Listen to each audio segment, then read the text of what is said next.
할렐루야. 하루를 시작하는 성도들께 하나님의 은혜와 평강의 축복이 함께 하시길 기도합니다. 오늘 우리의 삶을 인도하실 하나님의 은혜를 기대하며 주시는 말씀 앞에 하나님을 향한 소망의 복음을 붙드시는 성도님들 되시기 바랍니다. 2월 16일 말씀으로 여는 아침, 오늘 우리에게 주신 하나님의 말씀 누가복음 12장 49절에서 59절 말씀입니다. 내가 불을 땅에 던지러 왔노니 이 불이 이미 붙었으면 내가 무엇을 원하리요? 나는 받을 세례가 있으니 그것이 이루어지기까지 나의 답답함이 어떠하겠느냐? 내가 세상에 화평을 주려고 온 줄로 아느냐? 내가 너희에게 이르노니 아니라 도리어 분쟁하게 하려 함이로라. 이후부터 한 집에 5사람이 있어 분쟁하되 셋이 둘과 둘이 셋과 하리니 아버지가 아들과 아들이 아버지와 어머니가 딸과 딸이 어머니와 시어머니가 며느리와 며느리가 시어머니와 분쟁하리라 하시니라. 또 무리에게 이르시되 너희가 구름이 서쪽에서 이는 것을 보면 곧 말하기를 소나기가 오리라 하나니 과연 그러하고 남풍이 부는 것을 보면 말하기를 심히 더우리라 하나니 과연 그러하니라. 외식하는 자여 너희가 천지의 기상은 분간할 줄 알면서 어찌 이 시대는 분간하지 못하느냐. 또 어찌하여 옳은 것을 스스로 판단하지 아니하느냐. 내가 너를 고발하는 자와 함께 법관에게 갈 때 길에서 화해하기를 힘쓰라. 그가 너를 재판장에게 끌어가고 재판장이 너를 옥졸에게 넘겨주어 옥졸이 옥에 가둘까 염려하라. 내게 이르노니 한 푼이라도 남김이 없이 갚지 아니하고서는 결코 거기서 나오지 못하리라 하시니라. 아멘. 예수님께서는 제자들에게 깨어 준비하라고 말씀하시며 깨어 준비하는 삶이 어떠한 것인지 또 무엇인지 구체적으로 알려주셨습니다. 어제 함께 보았던 말씀과 같이 깨어 준비하는 것, 또 마지막 때를 살아가는 우리가 깨어 있어야 하는 것 무엇입니까? 바로 충성된 종과 같은 주인의 그 오기를, 주인의 때를 기다리면서 살아가는 자의 삶인 줄 믿습니다. 오늘 우리에게 말씀을 주신 누가복음 12장 49절에서 59절 말씀은 예수님께서 세상에 화평을 주러 오신 것이 아니라 도리어 분쟁하게 하려고 오셨다라고 말씀합니다. 여러분, 조금 아이러니 아닙니까? 사실 오늘 이 말씀은 조금은 해석하기가 쉽지 않은 본문이기도 합니다. 왜냐하면 여러분, 예수님이 어떤 분이십니까? 평화의 왕 아니겠습니까? 우리에게 평화를 주시기 위해서, 화평을 주시기 위해서 오신 분이 우리 주 예수 그리스도신데 오늘 말씀을 통하여서 무엇이라고 말씀합니까? 내가 세상에 화평을 주려고 온 줄로 아느냐? 내가 너희에게 이르노니 아니라 도리어 분쟁하게 하려 함이로라 라고 하는 이 말씀과 예수님의 그 이미지, 평화의 왕과 상충되는 듯한 그런 느낌을 우리에게 줍니다. 그러면서 예수님께서 평화가 아닌, 화평이 아닌 오히려 분쟁을 주기 위해 오셨다라고 말씀하시면서 그 비유를 어떻게 하시는가? 한 집에서 아버지와 아들, 어머니와 딸, 시어머니와 며느리 사이에 분쟁이 발생하실 것을 말씀합니다. 여러분, 무슨 의미일까요? 바로 이 말씀은 세상에 복음이 전파되면서 불가피하게 세상과 또 세상을 향하여서 복음이 선포되어질 때에 그 세상 가운데에서 영적 싸움이, 영적 전투가 일어나게 될 것에 대한 예언입니다. 그러니까 예수님께서 이 땅에 화평을 주려고 온 것이 아니라 이 땅 가운데에서 오히려 분쟁이 일어나게 된다라고 하는 말씀은 예수님이 정말로 평화의 왕이신데 참된 진리이신데 비진리인 이 세상, 악의 결정체라고 하는 이 세상에 진리 되시는 예수님이 오셔서 선포하실 때 어두움에 이 지배되어 있는 이 세상 가운데에 빛이신 예수님이 오셨을 때에 그 가운데에 분쟁이 일어날 수밖에 없다라고 하는 것입니다. 여러분, 한 가정에서 복음이 전파되기 전에 온 세상이 세상의 문화와 우상 숭배로 그렇게 살아갔다가 어느 날 그 가정 가운데에 한 사람의 신앙인의 삶으로 인하여서 그 가운데에 영적 분쟁이 일어나는 것을 우리는 가끔 보게 됩니다.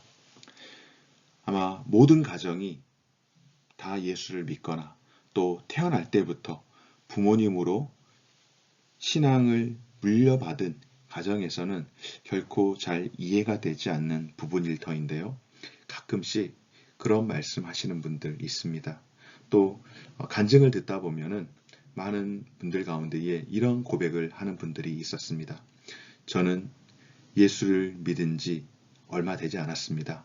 저희 가정은 예수를 믿고 신앙생활한 그 시기가 저로부터 시작이 되었습니다. 제가 일대입니다. 저희 부모님, 그 위로 할아버지 할머니 다 예수를 믿지 않던 사람입니다.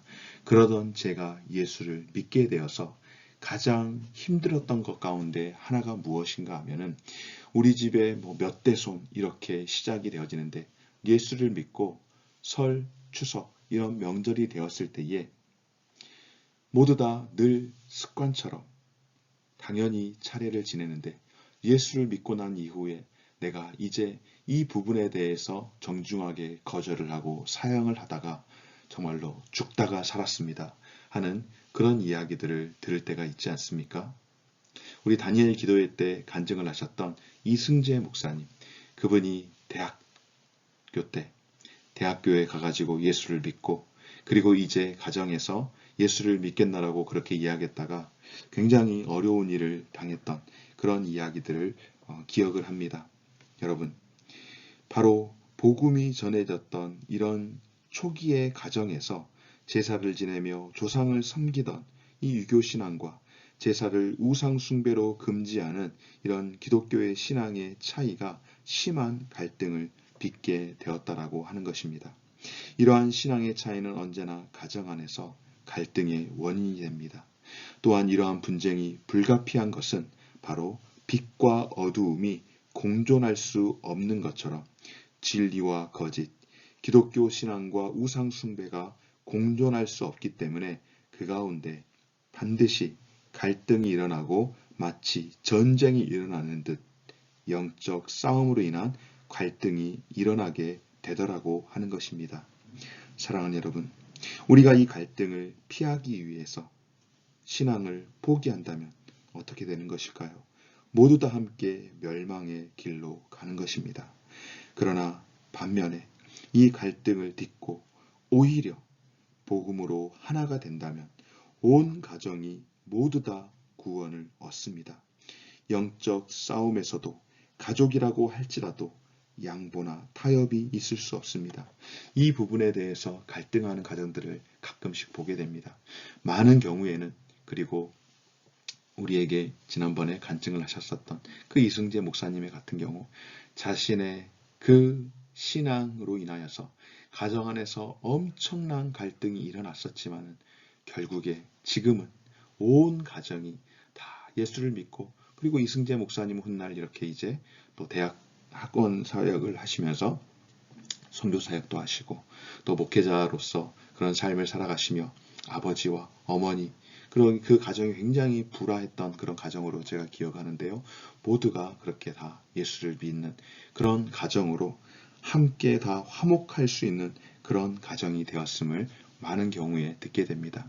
그러나 안타깝게도 신앙생활을 하다가 너무나도 이 부분이 힘들어서 결국은 포기하고 돌이켜서 교회를 떠나는 그런 경우들도 가끔씩 보게 되어지는데요.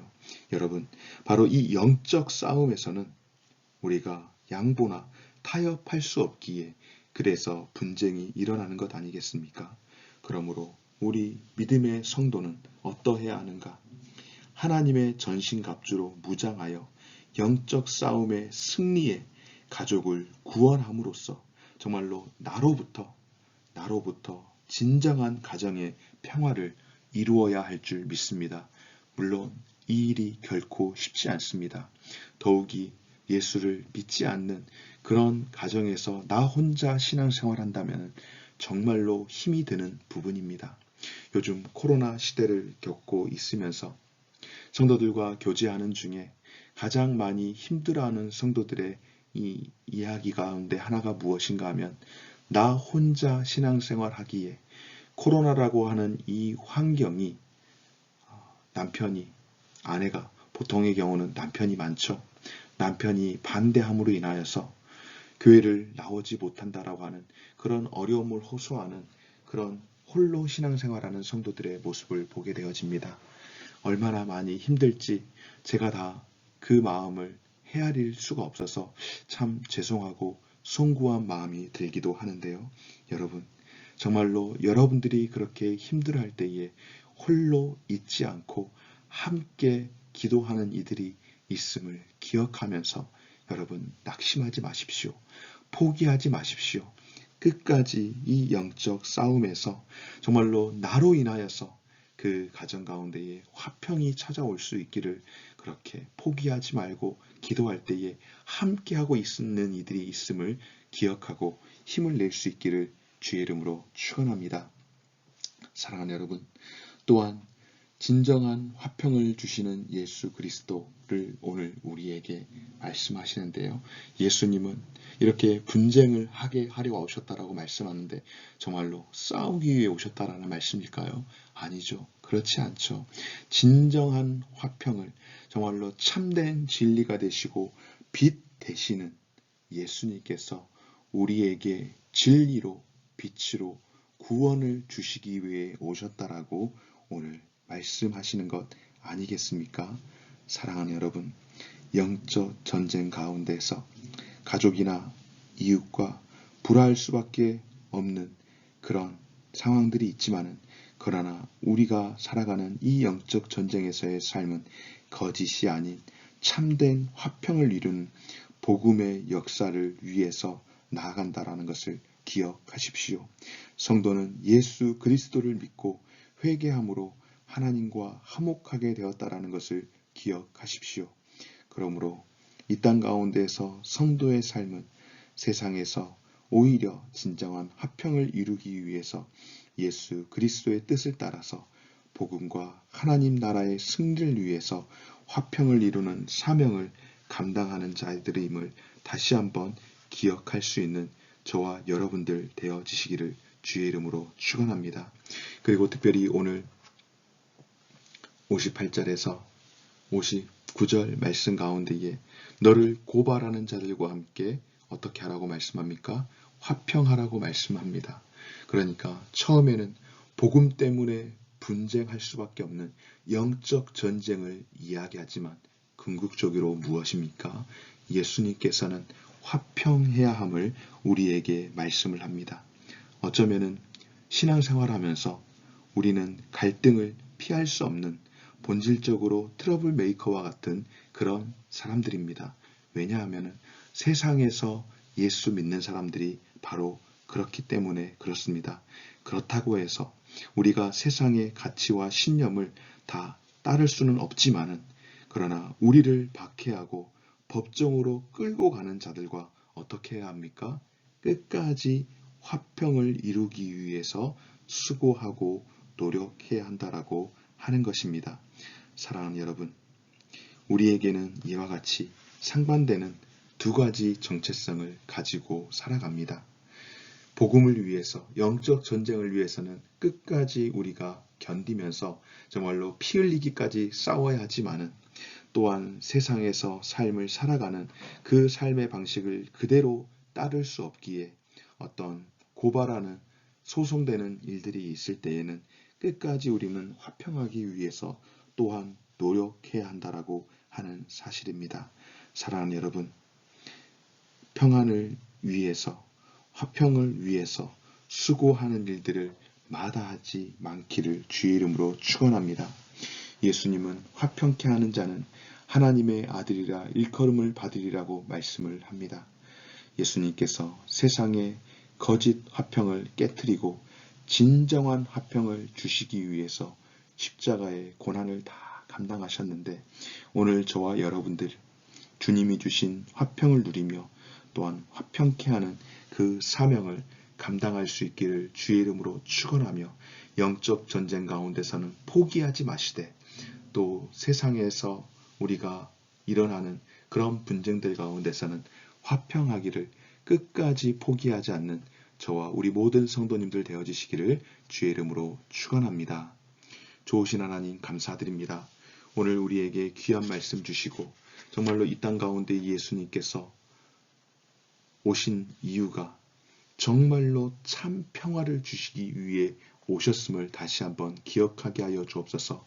영적 전쟁 가운데에서 우리가 포기하지 않고 끝까지 싸워 이길 수 있도록 도와주시되 이것이 육체적인 싸움이나 감정적인 싸움이 아니라 믿음으로써 신앙으로써 싸우며 화평해야 함을 다시 한번 기억하고 견뎌내며 살아갈 수 있는 성도들의 삶이 되게 하여 주옵소서.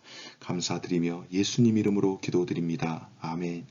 하늘에 계신 우리 아버지여, 이름이 거룩히 여김을 받으시오며 나라가 임하옵시며 뜻이 하늘에서 이룬 것 같이 땅에서도 이루어지이다. 오늘날 우리에게 일용할 양식을 주옵시고 우리가 우리에게 죄 지은 자를 사하여 준 것 같이 우리 죄를 사하여 주옵시고 우리를 시험에 들게 하지 마옵시고 다만 악에서 구하옵소서. 대개 나라와 권세와 영광이 아버지께 영원히 있사옵나이다. 아멘.